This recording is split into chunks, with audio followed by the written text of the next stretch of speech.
Hey guys, welcome back to another episode of Horror Huddle. I am Stacey-Beth, and there's Ash. Howdy. And our guest for tonight is Rob.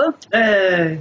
Tonight we're going to be doing 1992's Ghostwatch, which aired on the BBC. I guess it was like a TV movie. It's listed as like a reality horror mockumentary broadcast. It was created by Stephen Volk. I mean, I'm not English, so I don't know who the fuck that is. But apparently, so the whole story is that it's BBC reporters performing a live on-air investigation of a haunted house that... On Halloween. On Halloween, yeah. It aired on Halloween in 92, so, you know, it was like a live broadcast. And mom and two daughters live in this house, and then they also have an in-studio presenter, Michael Parkinson, I think is his name, next to Dr. Lynn Pascoe, who is a parapsychologist at the university. And they've got phone lines for actual viewers to call in with their personal paranormal stories. And so the whole, you know, there's this just paranormal activity going on in the house, and it's documented. And there's the investigator that goes in is just a news reporter as well. I think her name was Sarah Green. See, like, I don't even know the damn names. Sarah Green, and she goes in with, you know, the cameraman, and they've got, like, this whole just, like, plethora of crazy-ass technology and motion detectors and thermal cameras and all this shit, which I'm sure was, like, impressive for that time. And they're following a spirit that they come to find out is named Pipes, who, in the middle of the movie, you figured out that he was a real dude who's named Raymond Tunstall, and that when he was alive, I think he was like a child predator and something like that. But that when he was alive, they believed him to have been haunted by a 19th century child killer who was a baby farmer, they said, which I looked that up, and they said that baby farming was really popular in like the Victorian era, where they would take in children for payment and like breastfeed them, and just I have no idea. And you know, shit progresses kind of like a found footage movie does now. You know, it starts off pretty innocent, and then it just goes until the final climax. And should we give it away, or should we let people watch it? I don't know. I mean, spoiler alert for 30. Yeah, right? I mean, everybody already knows you got spoiler alerts. But, you know, anyways. Maybe we should keep this one hidden only because this one is a fairly obscure movie. Maybe not many people have seen it, so might want to leave it. Okay, well, then never mind. Then y'all can go watch it. It's on YouTube right now. Anyways. So, yeah, that's the plot. Yeah. And the big deal was that it was broadcast live, they say, but, you know, it was filmed, I believe, like 5 to 6 weeks prior. 5 to 6 weeks prior, but the time that they started airing was basically lined up with when they started shooting this content. So it kind of matched up. So people watching it, unless they watched the intro, basically assumed this was real life. Yeah, and the fact that they could call in, you know, really lent itself to, you know, the realism of it, I guess. But I read that when people called in, that it gave them a message in the beginning that said, this story is not real, this is fake. And then, but they still called in anyways, you know, with their own personal stories. But that a lot of people who did, since there was like such an influx of phone calls, that a lot of people couldn't get in, so they just got like a busy tone or whatever it was. And so it freaked them out even more because they still weren't getting that message that it was not a real story.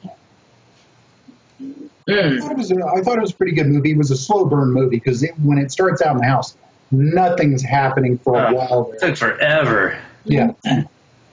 But it was good. I liked it. I mean, it took about 45 minutes, but then and it's only an hour and a half. I know.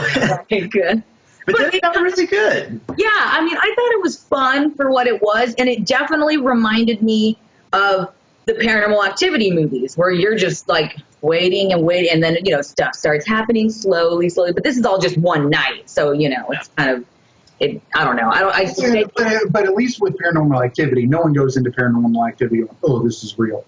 Yeah. Unlike Blair Witch Project, which didn't you say that there was a tie between this and Blair Witch? No, that it's reported that the Blair Witch filmmakers had seen this and then, like, prior to them going off and making their own film. That wouldn't be a surprise since they also, that movie, they literally, everything in the press was like, this is real. Yeah.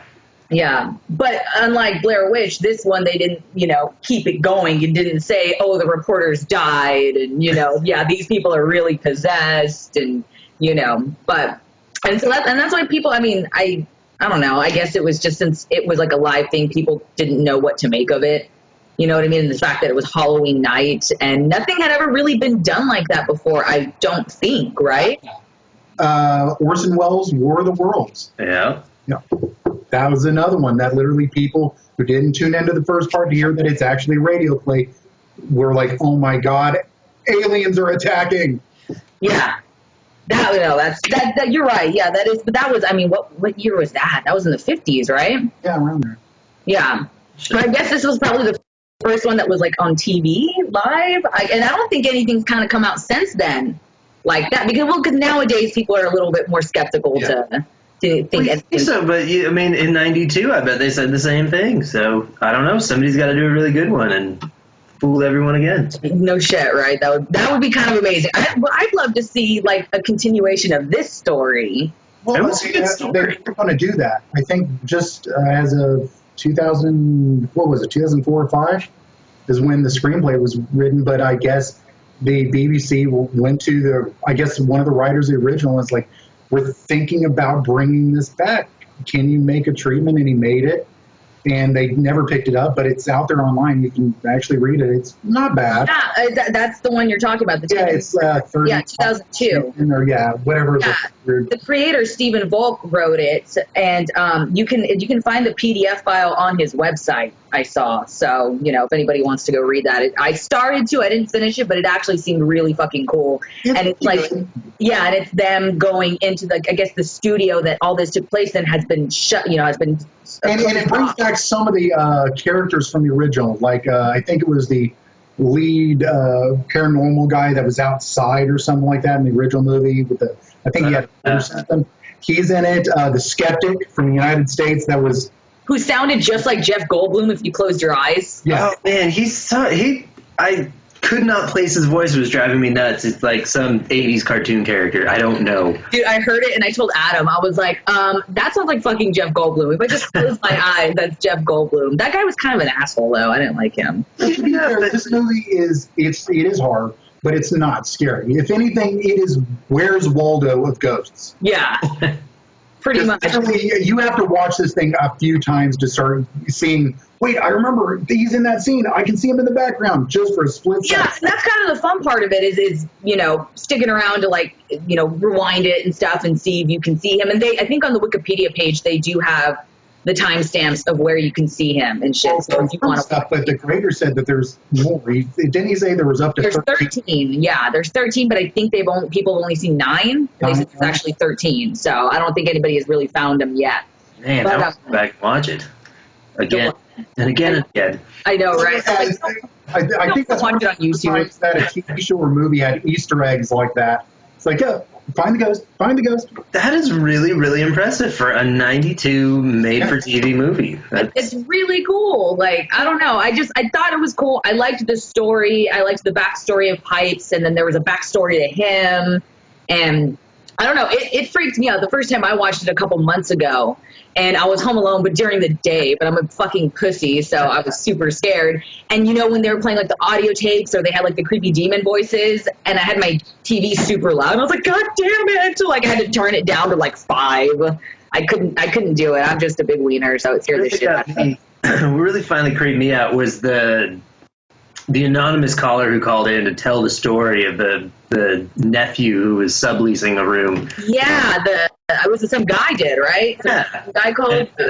That guy, whoever called in, did a really good job of creeping me out. I must say, kudos to you. Yeah, it's it wasn't fully scary, but it did have some really creepy moments. Well, yeah, and even the callers, I thought was what was really great about the show, but also what got him in such hot water was the fact that as the show progressed, all the calls started going from, oh, I thought I saw something, to dude, some weird shit's going on in my house right now. Yeah. And then people watching is like, oh my gosh. If it's happening in their house, it might be happening here. Yeah.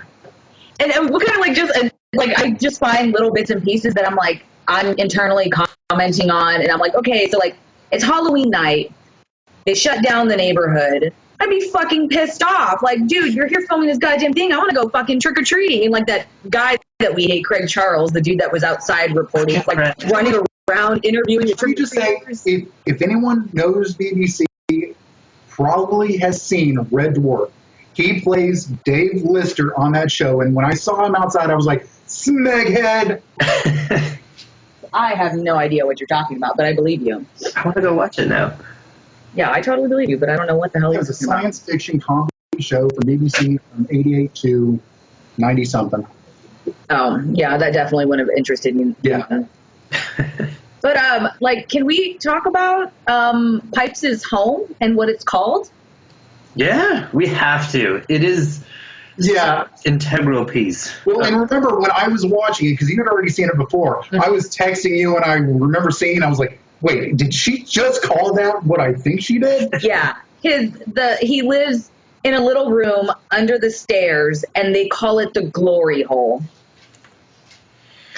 Yeah. What? And I was like, I don't see any holes in that door. So. And yeah, I'm like, can anybody that lives in the UK, if anybody watches this in the UK, like, is there a reason she would have called it the glory hole? Because obviously we all know what a fucking glory hole is, but did that have a different meaning back then? And why would you call something that a fucking demon ghost specter lives in a glory hole? I don't know. It was where the husband developed. To be fair, ghosts are known as tricksters, and what bigger trick there is than having a little hole and someone looks through it and then a ghost weenie sticks out in their eye. Oh my God. And then when the little girl was saying like, yeah, I know he lives in here because I put my eye through the crack and I saw him staring at me. I'm like, what if it was his penis that came out? So then maybe that's why. Who knows? As a child molester. That's true. Yeah. I guess, yeah, I think that's what they said. There's a whole subtext here that they were able to slip past the censors. Maybe this was very hard back then because BBC, even to this day, is fairly anal retentive as far as what they allow them to do. Yeah, so that makes me wonder if that was even a sexual term in the UK back then, if they let them get away with that. Because like I said, there was like a decade, I think after it aired, the BBC placed the decade-long ban on it. And I'm like, it wasn't because it was called a fucking glory hole. Because that's gotta be it. Freaked out, was like complaining to BBC. It's like, you scared the shit out of my family, my kids, with this thing. Yeah, and I think I read somewhere that it was the first TV program that the British Medical Journal said like legitimately caused post-traumatic stress. So I was like, geez, y'all are giant pussies over there. I'm sorry. Maybe back then, but like nobody hate us. But well, think about it. This was 80-something. I'm thinking post-traumatic stress, things that have caused Jaws. When Jaws pops out of the water, many people did not go out into the water because of that movie. Or think about Psycho. A lot of people didn't go into showers after that. But this one, I'm like, I wouldn't have gotten post-traumatic stress from it. Yeah, and the thing is that they never claimed that it was real because, like I said, it was billed as a drama. And in the intro card, it said written by, and then at the end they had, credits and stuff. But and it was actually in the drama slot of their nightly program. Yeah, but in the TV listings, they had the cast all laid out. Yeah. Yeah. And I guess what also lent, some reality to it was the fact that it was like the people starring in it were actual BBC personalities. So it was like people they knew they'd seen on news reports before, and they were like, oh, this has to be real. And then you got the people that didn't tune in the beginning, and they came in halfway through because somebody probably said, oh, you got to watch this. This is real, and freaked them out. They probably stopped watching before they could understand that it was not real. You know what I mean? Yeah. Which it was, and the ending creeped me the fuck out. Since we're not giving spoilers away, though, like y'all know. Yeah, but the ending is very studio, creeps me the fuck out. Yeah. I was like, oh gosh, if this was an actual film, a movie that had been released, maybe they could have made that a franchise. You know what I mean? Possibly, or that'd be a really good, like Insidious or Paranormal Activity. Like with Paranormal Activity, you have Toby, I think is the demon or whatever, or some shit. It's like you could have Pipes in his glory hole. Good. Pipes in the haunted glory hole. And then think about all the movie monsters. You got Jason and his machete, Candyman the hook, Freddy and his glove. and pipes in the glory hole. It's classic. Yeah, and all he wanted to do was escape the house so he could go and haunt actual glory holes. Yeah. He just wanted to suck some dick. You know what I mean? Like, who knows? Or have his dick sucked. Maybe, yeah. I don't know. I don't know how glory holes work, so I don't. Isn't that where George Michael got busted? You know, I mean, Did he? Isn't that? Yeah. I thought he just exposed himself to an undercover police officer. was in a men's restroom. Okay. I don't know. I don't follow this stuff. I don't follow the glory hole news. All right. I'll do some research. I'll get back. Not on the glory hole mailing list. Sorry. I wonder if they have like an app for that. Do you think they do? Little apps. Glory hole app. Yeah, just so you can know what. From this one, it's haunted. Yeah, right. Or just like, hey, where can I go get my wiener socked? That's scary. I mean, obviously, I'm glad I don't have to worry about that as a female. But Wiener sock. I've never gotten to see a glory hole, and I'm glad. But I'm also a little bummed because I'd like to see what one looks like. Well, as a male, I've never seen one either. But yeah. Yeah, the only time I've seen them like are in movies where they make jokes about it. They're like, Oh my God, what was that movie with Cameron Diaz and Selma Blair called The Sweetest Thing? And they like went to some really shitty truck stop bathroom, and she was like, "Oh, there's this cute little like." She followed. It was like a yellow brick road painted on the wall in the stall, and she's like, "Oh, following it. It's this hole, and it says, look in here." And she sticks her eye in, and this dick comes out, and like. oh, wait, wasn't it a scary movie? It was one of the he got where they're in the he's in the ear. He's listening. Ooh, and he puts his ear against the hole, and it's like. That's so stupid, but I love it. He's got the Band-Aid on his ear. So good. Such an underrated classic. Seriously. Glory holes. Anyways. But yeah, I mean, I don't know. I don't got much else written on my notes, you guys.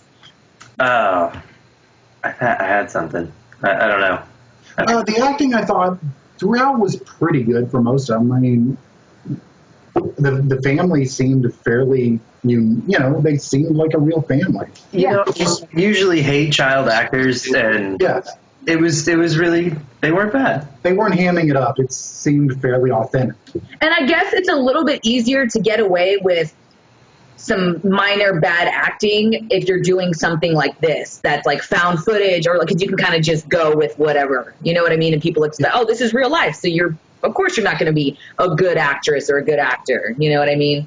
So that's kind of what I like about it, is that there were those lulls in the movie and stuff, and just some bad acting, but you're just like, okay, cool, like I can get this. It's supposed to be live. This is actual real people doing something and not a script. But yeah, I don't know. I want to own it on DVD. I don't even know. No, I will say the great like technology they brought in. I thought, dude. Oh yes, that's what I wanted to bring up. Yes, when Michael Parkinson's like, bring in this sophisticated piece of technology you have. Yeah. Giant like motion capture camera, infrared. Use that. Yeah, and then it was like the giant TV on a cart. And he's like, use that pen right there and just mark the screen where you see stuff. And I was like, whoa, I didn't know they had that. That's so cool. What threw me off in that scene was they show the picture of the room and where the ghost is, and she goes to draw on it, and where she drew was totally not where I was looking. Like, me too. Just the head. He drew like the head where I saw the torso. Yes. Okay, good. Not just me. I'm like, it was taller, it was skinnier. Yes. She was like, this is this. Was I the only one when she was doing that? I had flashbacks of Pee-wee's Playhouse when he's like, connect the dots, la la la. But yeah, I was like, okay, that's not what I'm looking at, and I'm sure that's not what everybody else saw. Not at all. And it was cool because when they played that clip in the beginning of the movie, it wasn't there. No, I didn't see it. No, it wasn't there at all. I didn't go back. They had to like add it in, because then everybody really would have been like, yeah, there's the fucking ghost right there. I see it. There you go. So I guess they had to edit it in afterwards so the woman can call and say, but. Okay. It was, I don't know, it was neat. I liked it. I liked the story. I thought it was just fun. Like, I don't know. I can see why people would have lost their shit. when they saw it back then, you know? Yeah. Maybe. No. Ash? It had a good vibe. It had some really creepy scenes. I was most terrified with the bobbing for apples scene. Yes. I was like, y'all big ass heads aren't going to fit in that tiny little tub. Like, I don't know what y'all are doing, and why are you bobbing for apples on your dining room bar? And then the apples hanging on strings too. I was like, huh? I didn't get that. Full decorations, losers. Like, they're like, yeah, well, we have a real haunted house, bitch, so fuck you. We don't need decorations. Fair point, you know? Yeah. And there was just like, there were like, at a point when I said there were lulls in it, there were some points that I kind of got a little bored with. Like, even when stuff started happening and they were like, oh, what's this, you know, this leaking, and there's this wet spot on the floor and, you know, all this stuff. I'm like, okay, I'm a little bored right now. Like, this isn't, I don't know what it is. And they're like, smell it. Smell, bitch, I'm not going to smell that shit. Like, you smell it. But this is coming from us right now. Think about watching it back then when this is supposed to be real life. So something like this, there would be lulls. There would be, like, literally spots where people are just sitting there going, yeah, no, you're absolutely right. Waiting for shit to happen. Super enthralled by it. But then again, also, like you're saying, we've seen so many movies that have that same formula that now that we watch it, we're like, okay, we already know it's gonna progress, and then there's gonna be the big climax, and then, you know, we're gonna really see shit happening. And we already know how it goes because we've seen so many of these paranormal movies play out exactly like that. And back then, they didn't have that. So this was like first time kind of shit for them. So I'm sure had we seen that back then, it would have made us lose our minds, you know? So that's why it is a little like, okay, I know where this is going. I know what's going to happen, but I still really want to see it. Yeah. Yeah. It needed a little something in those first, you know, the first 10 minutes were good, and then you had a lull for about 35 minutes. And if it had one good creepy scene in there, it probably would have all come together. Because that last half hour was...